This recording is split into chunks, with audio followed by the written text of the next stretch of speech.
పడి పడి పడి పడి నువ్వేనా బెస్ట్ బడి బడి బడి బడి.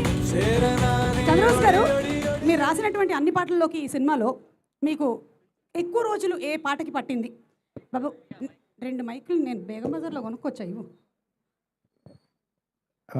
రాజుగారి పెళ్ళిలో పాటకి ఎక్కువ రోజులు పట్టిందండి. ఎందుకు అంటే పెళ్లి హడావిడి ఎక్కువ ఉంటుంది కాబట్టి. ఒక 6 రోజులు పట్టింది. ఎందుకంటే నవీన్ గారికి, మారి గారికి, తర్వాత చిన్మయ్ గారికి అందరికీ నచ్చాలి కాబట్టి కొంచెం ఎక్కువ సమయం తీసుకున్నాను. మామూలుగా సాధారణంగా అయితే సుకుమార్ గారి పాటలు బాగా కొంచెం ఎక్కువ సమయం పడుతుంది నాకు, ఎందుకంటే ఒక పట్టాన తేలవు. దాని తర్వాత నేను ఎక్కువ రోజులు కేటాయించింది నవీన్ గారికి.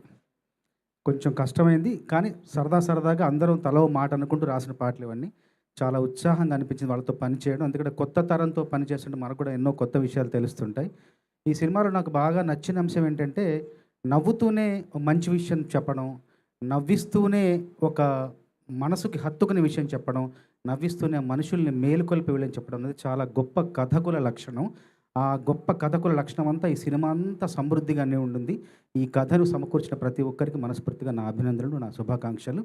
తర్వాత నేను ఇందులో ఈ రాజుగారి పెళ్ళిలో పాట రాశాను కదా, అందులో ఏంటంటే ఇంత ఘనంగా ఎంతో ఘనంగా అనగన ఘనంగా అని రాశాను. కాబట్టి అందులో రాసినట్టుగానే అంటే వాక్ శుద్ధితో రాస్తే వాక్ సిద్ధిస్తుంది అంటారు. ఎక్కడో మనకు కొంచెం వాక్ శుద్ధి తగిలినట్టుంది. అందువల్ల ఘన విజయం సాధించింది, ధన విజయం కూడా సాధించింది.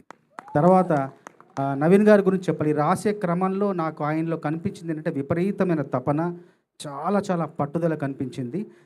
అందువల్ల నేను ప్రతిసారి చెప్తుండేవాడిని, రాస్తున్న ప్రతిసారి చెప్తుండేవాడిని, నవీన్ గారు మీ కృషి, మీ శ్రమ, మీ ఎఫర్ట్ తప్పకుండా ఫలిస్తుందని. నిజంగా ఫలించింది, పూర్ణంగా ఫలించింది, సంపూర్ణంగా ఫలించింది, పరిపూర్ణంగా ఫలించింది.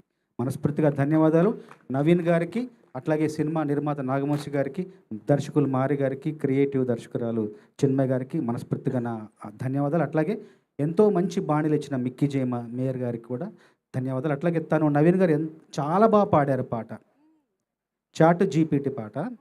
తను పాడినప్పుడు చాట్ జీపీటీ ఎవరే ఈ బ్యూటీ ఇంతందంగుందేంటి వరకు బాగుంది, ఎవరైనా పాడతారు.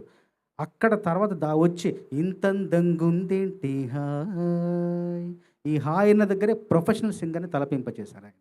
మనస్ఫూర్తిగా మీరు వచ్చే సినిమాల్లో మరికొన్ని మంచి పాటలు కూడా పాడాలని గాయకుడిగా మీకు నేను అభిమానిని. మనస్ఫూర్తిగా మీకు ధన్యవాదాలు. మీరు చెప్పినటువంటి, మీరు రాసినటువంటి విషయం ఒకటి ఫలించింది, ఇంకొకటి కూడా ఫలించాలని మన నవీన్ ఆశిస్తున్నాడు. కారేమో బెంజ్, అది మన ప్రొడ్యూసర్ గారు ఇవ్వాలని. కారేమో బెంజీ ప్యారేమో జంజీ స్టోరీ మొదలెట్టేద్దాం. ఖచ్చితంగా మీ మీ మీ బాలవాకు బ్రహ్మవాకు అన్నాను. అదే, థ్యాంక్ యూ. చంద్రబోస్ గారు, అలాగే జనరలీ మేము యాక్టర్స్ని అడుగుతూ ఉంటాము, ఇంత బాగా మీరు కనిపించడానికి మీరు డైట్ ఏం ఫాలో అవుతూ ఉంటారని. ఇంత అలవోకగా మీకు మాటలు రాయడానికి మీరు ఎలాంటి డైట్ ఫాలో అవుతుంటారో ఒక మాట చెప్పేసి. యోగా చేస్తాను, రోజు యోగా చేయడం వల్ల బాగా రాస్తున్నాను. ఓకే, అంతేనా సార్? అంతే. Okay, thank you. Food brown rice తింటాను. ఓకే. తర్వాత మేము మా సిట్టింగ్ అన్ని రోజులు కూడా మాకు చక్కటి భోజనం, తర్వాత ఎప్పుడంటే అప్పుడు బ్లాక్ కాఫీలు హాయిగా అలా తినుకుంటూ బ్లాక్ కాఫీ తాక్కుంటూ అలా సరదాగా రాసాం. అది చాలా మర్చిపోలేని ఒక మధురమైన సంఘటనలు అవన్నీ కూడా మా మధ్య జరిగినవి. మాకు అవన్నీ గుర్తొస్తే చాలా ఆనందంగా ఉంటుంది. ఇంత విజయం సాధించడం, 100 కోట్లు ఆయనకు రావడం అన్నది మనస్ఫూర్తిగా నాకు ఆనందాన్ని కలిగిస్తుంది ఈరోజు. అందువల్లే ఈ ఫంక్షన్కి ఎప్పుడెప్పుడు చేస్తారని నేను మరీ అడిగి తెలుసుకొని వచ్చాను ఈ ఫంక్షన్కి. Super sir, thank you so much Chandrabose గారు. Requesting you to please be seated. Thank you very much. Okay, so movie ఇంత సూపర్ సక్సెస్ అవ్వడానికి